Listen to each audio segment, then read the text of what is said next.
La Torre de la Amistad Sino-Coreana fue construida para conmemorar las grandes hazañas del Ejército Popular de Voluntarios de China. Durante décadas ha permanecido erguida al pie de la colina Moran en Pyongyang, capital de la República Popular Democrática de Corea. El humo de la pólvora ya se disipó, pero los recuerdos permanecen por siempre. El 21 de junio de 2019, el presidente chino Xi Jinping y su esposa, Peng Liyuan, estuvieron en este lugar durante una visita de Estado.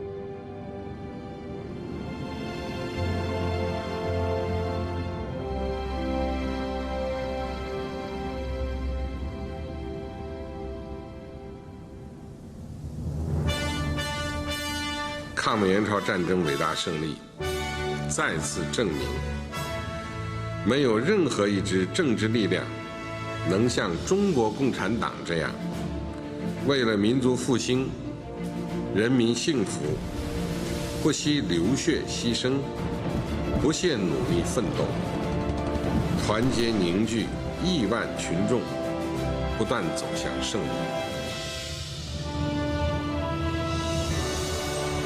Esta guerra defendió la integridad territorial y la paz nacional, lo que permitió fortalecer la estabilidad de la nueva China. Mientras se desarrollaba la guerra, bajo el liderazgo del Partido Comunista de China, el pueblo chino adoptaba la política de luchar, estabilizar y construir para restaurar la economía nacional, y sobre dicha base fueron construidos los sistemas socialistas de economía y política, lo cual sentó los sólidos cimientos para el avance de la construcción de la nueva China.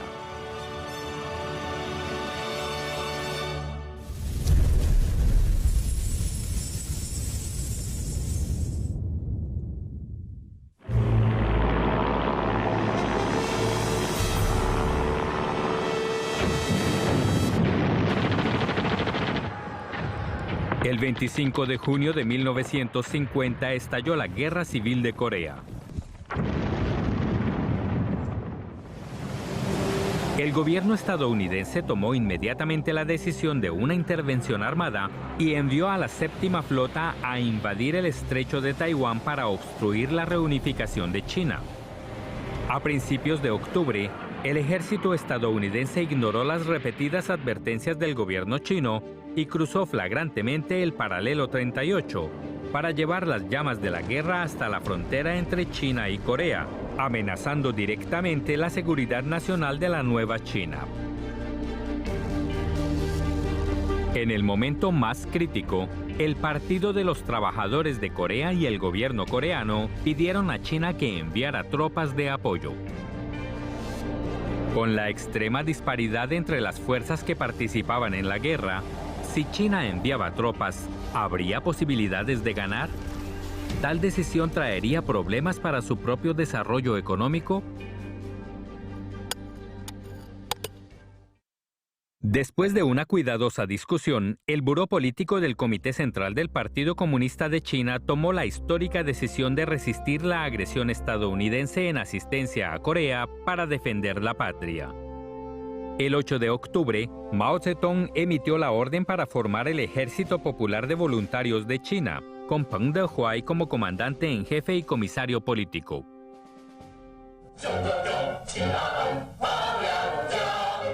El 19 de octubre, el Ejército Popular de Voluntarios de China cruzó el río Yalu y marchó hacia el campo de batalla coreano.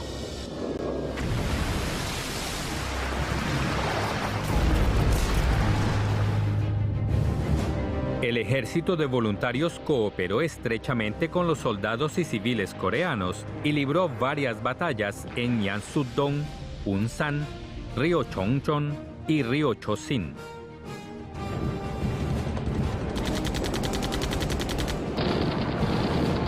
Posteriormente construyó una sólida base de defensa para participar en otras batallas y defenderse de la operación de estrangulamiento y la guerra biológica.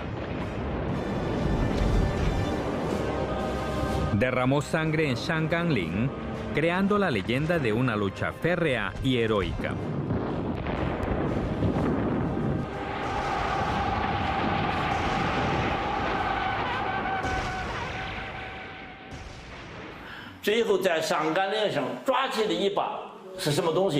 一个是碎石头，一个是那炮弹炸的，一个是人的骨头。就这三种东西：石头、炮弹渣、弹皮和人的骨头。时间要打多久？我讲我们不要做决定。过去是有到了门，以后是有爱是好耶，或者美国的将来的什么总统，由他们去决定。就是说，他们要打多久就打多久。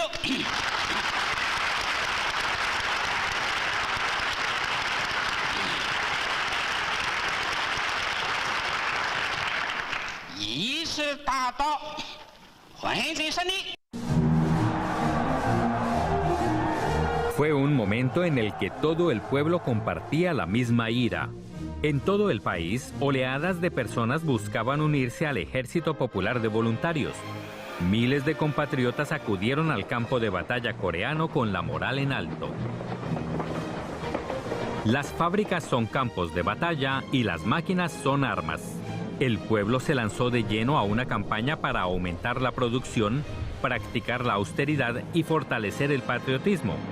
Hasta mayo de 1952, los fondos recaudados fueron suficientes para comprar 3.710 aviones de caza, lo que se tradujo en un apoyo fundamental para las operaciones de la primera línea de batalla.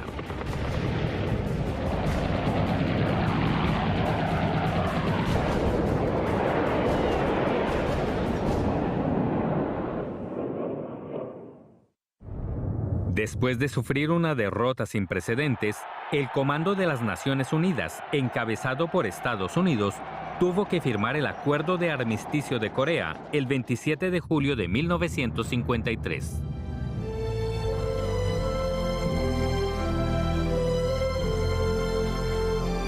Dos años y 9 meses después, la guerra de resistencia contra la agresión de Estados Unidos y ayuda a Corea llegó a su fin con el retiro de los invasores hasta el paralelo 38.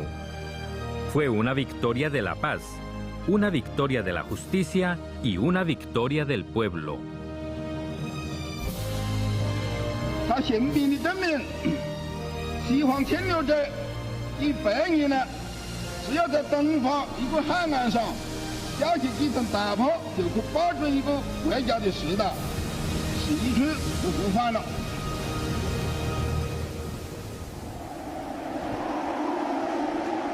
En esa guerra sin precedentes, el Ejército Popular de Voluntarios de China derramó sangre en los campos de batalla, en los que surgieron más de 300.000 héroes, como Yang Ken-si, Huang Ji-guang y Chiu Shaoyun, y casi 6.000 grupos heroicos.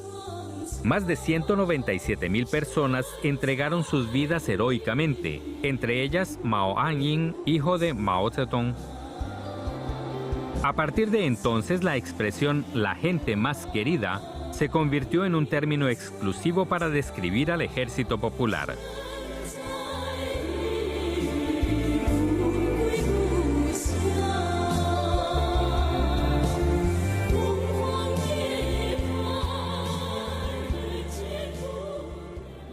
Después de la guerra de resistencia contra la agresión de Estados Unidos y ayuda a Corea, el Ejército Popular aprendió sobre la guerra durante la guerra y adquirió una importante experiencia militar. La modernización del Ejército Popular avanzaba rápidamente.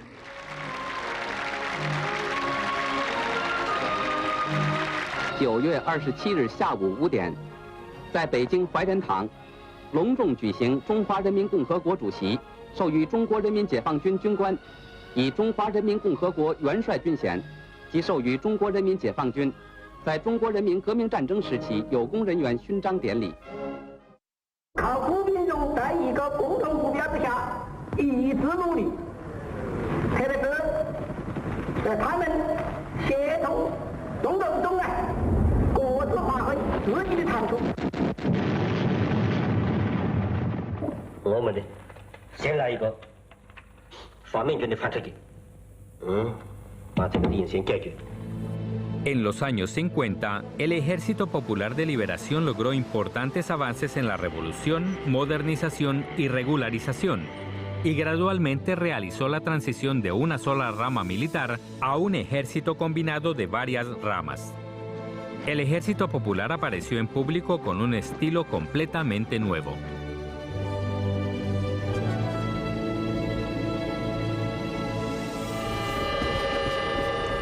Después de la fundación de la Nueva China, la economía nacional se restauró rápidamente. El día de Año Nuevo de 1953, el pueblo leyó un nuevo nombre en el Diario del Pueblo, Primer Plan Quinquenal. El partido hizo un llamado a todo el país para que se uniera y trabajara con dedicación con el fin de lograr la industrialización del país. El 15 de junio, en la reunión del Buró Político del Comité Central del Partido, Mao Zedong presentó formalmente la línea general para el periodo de transición, que abarcaba desde el establecimiento de la República Popular China hasta la finalización de la transformación socialista. La línea general y la tarea general del partido durante dicho periodo consistían en realizar gradualmente la industrialización socialista del país y la transformación socialista de la agricultura, el sector artesanal, la industria manufacturera y el comercio capitalistas durante un periodo bastante largo.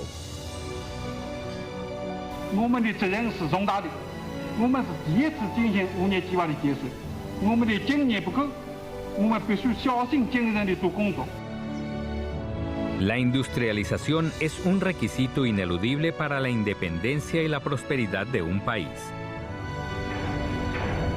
En aquella era de entrega apasionada por el país, se iniciaba o se completaba un promedio de un proyecto cada día. El anhelo infinito por la industrialización de la patria inspiró a obreros, campesinos e intelectuales a trabajar con un entusiasmo que nunca antes habían tenido. El 26 de diciembre de 1953 entraron en funcionamiento los 3 proyectos principales de An Steel, una planta laminadora a gran escala, una planta de tubos de acero sin costura y el horno alto número 7. 1956年7月13日，汽车厂建厂3周年的前2天，第1辆汽车诞生了。从今天起，中国不能制造汽车的历史结束了。 我们自己的汽车将源源不断的，一天比一天更多的从这里开出去。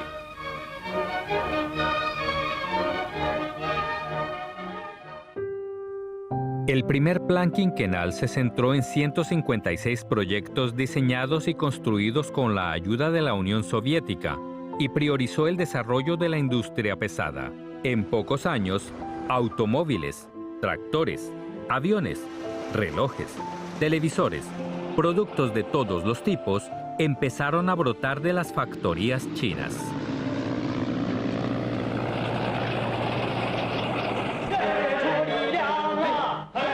Con el acelerado desarrollo de la construcción de infraestructura, en 1956 los principales objetivos del primer plan quinquenal se completaron un año antes de lo previsto, y los logros en la producción industrial durante ese periodo superaron con creces los 100 años de la antigua China.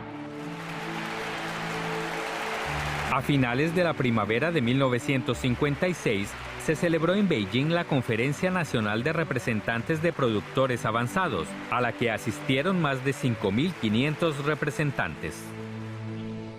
同志们，我代表中国共产党政协委员会，向全国新建生产的代表会议，向出席和没有出席这次会议的全国的新建生产者和新建工作者。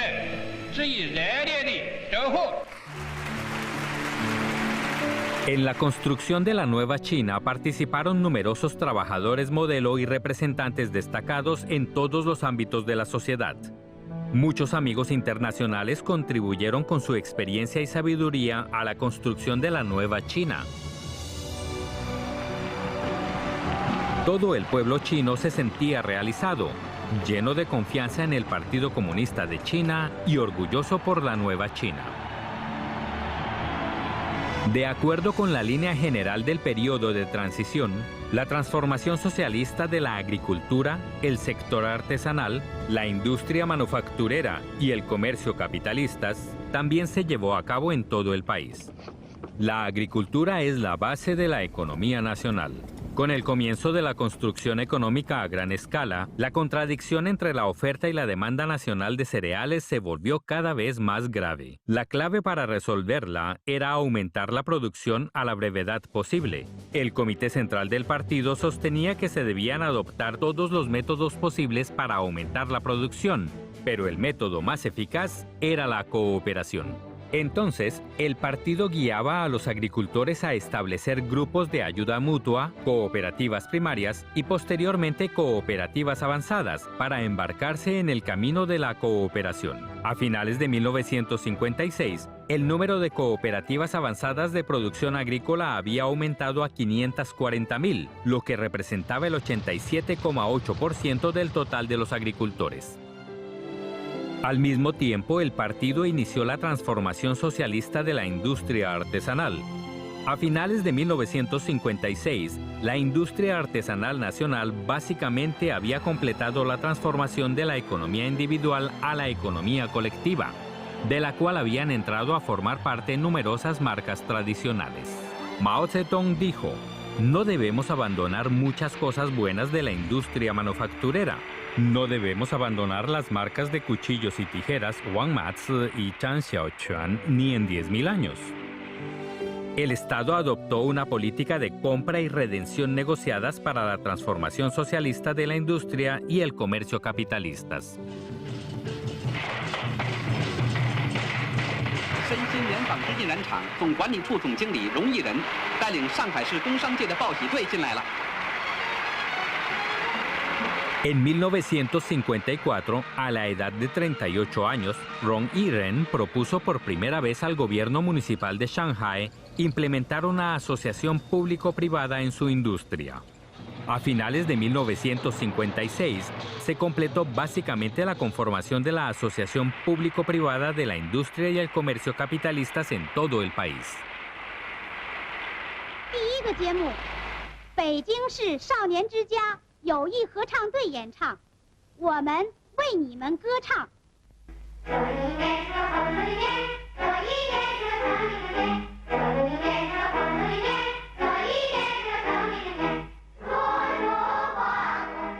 Con la culminación de la transformación socialista básica, en 1956 la estructura socioeconómica de China experimentó un cambio fundamental. La propiedad pública socialista adquirió una ventaja absoluta. En todo el país se estableció el sistema económico socialista básico basado en la propiedad pública de los medios de producción y el principio de distribución según las respectivas aportaciones. Al mismo tiempo, la construcción política socialista seguía avanzando. En julio de 1953, se lanzaron las elecciones de representantes de la Asamblea Popular a nivel nacional, y los votantes que participaron representaron el 85,88% del número total de los votantes registrados. Mao Zedong 主席来参加投票。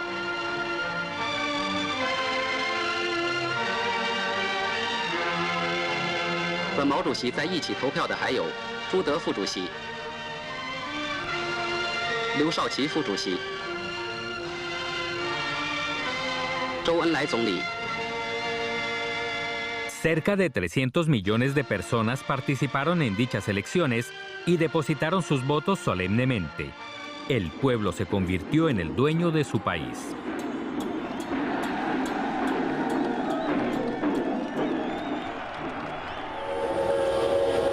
En la tarde del 24 de diciembre de 1953 se registró una partida muy especial desde la estación de trenes de Beijing.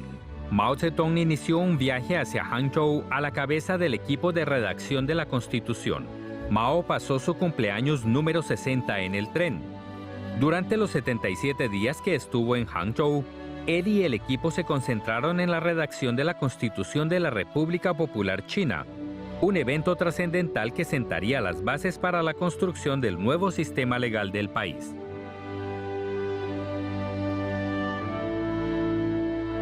El 16 de junio de 1954, el Diario del Pueblo publicó el texto completo del proyecto de la Constitución, solicitando opiniones a toda la ciudadanía.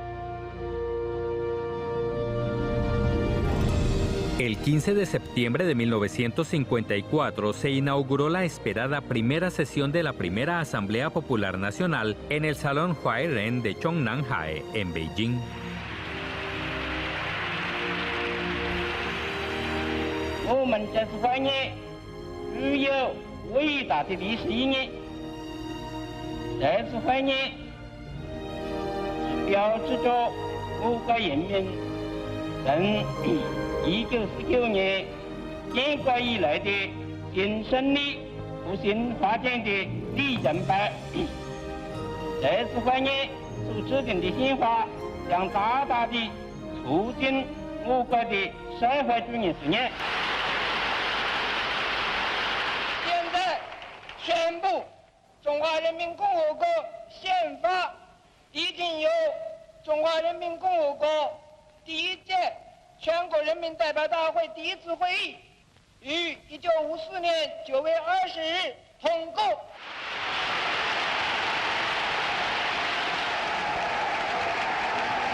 La Constitución de 1954 fue la primera ley fundamental de la Nueva China, la Constitución General para gobernar el Estado y la expresión concentrada de la voluntad del partido y del pueblo.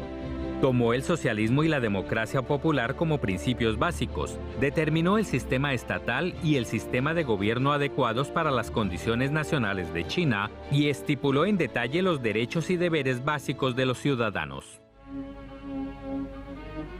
9月27日，大会以无记名投票方式进行选举。执行主席刘少奇宣布选举结果。依照进步中华人民共和国主席选举的结果，投票的总数是1220票，毛泽东得1220票当选。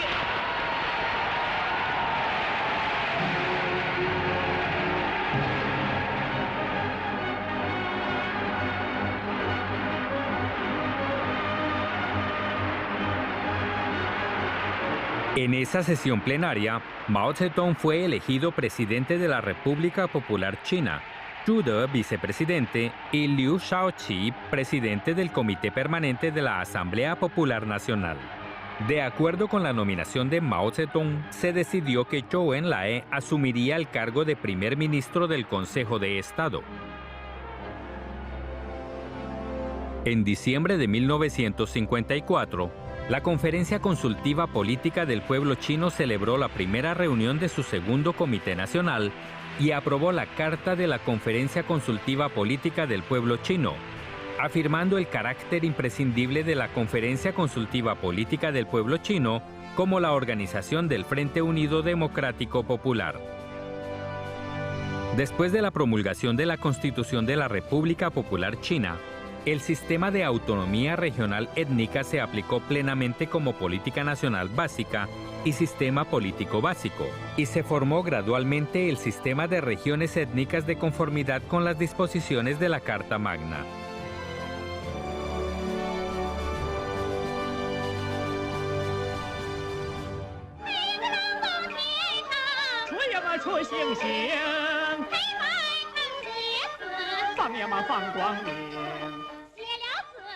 Después de la independencia política, le llegó el turno a la cultura.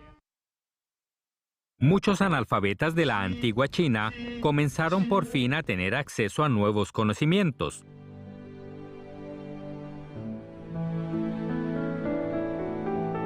El establecimiento del sistema socialista purificó la vieja sociedad y permitió emprender diversos proyectos sociales.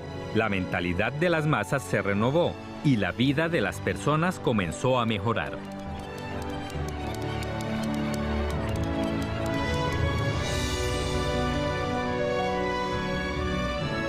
Fue entonces que, bajo el liderazgo del partido, China, el gigante asiático con una cuarta parte de la población mundial, entró en una sociedad socialista y logró con éxito la transformación social más profunda y grande de su historia, estableciendo la base política e institucional para su desarrollo en la época contemporánea. 我们的事业是正义的，正义的事业是人和敌人也攻不破的。我们正在前进，我们正在走我们的前人从来没有做过的奇迹光荣伟大的事业。我们的目的一定要达到。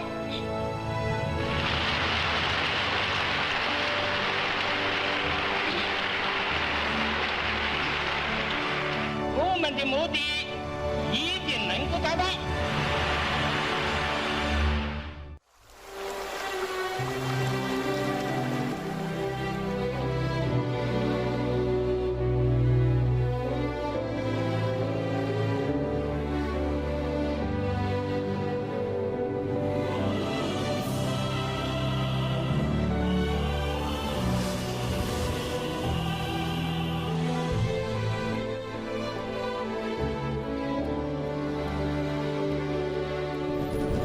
从长夜到日出，走过千山万水的路，每一步都是信仰足迹，烙印下新中国版图，从贫弱 富强，走出复兴，为业征途，每一天都有奋斗牺牲，只为人民拥抱幸福，凭着心中坚定信念。 敢叫日月换新天，雄关漫道，风雨无阻，汇聚起中华儿女同向前。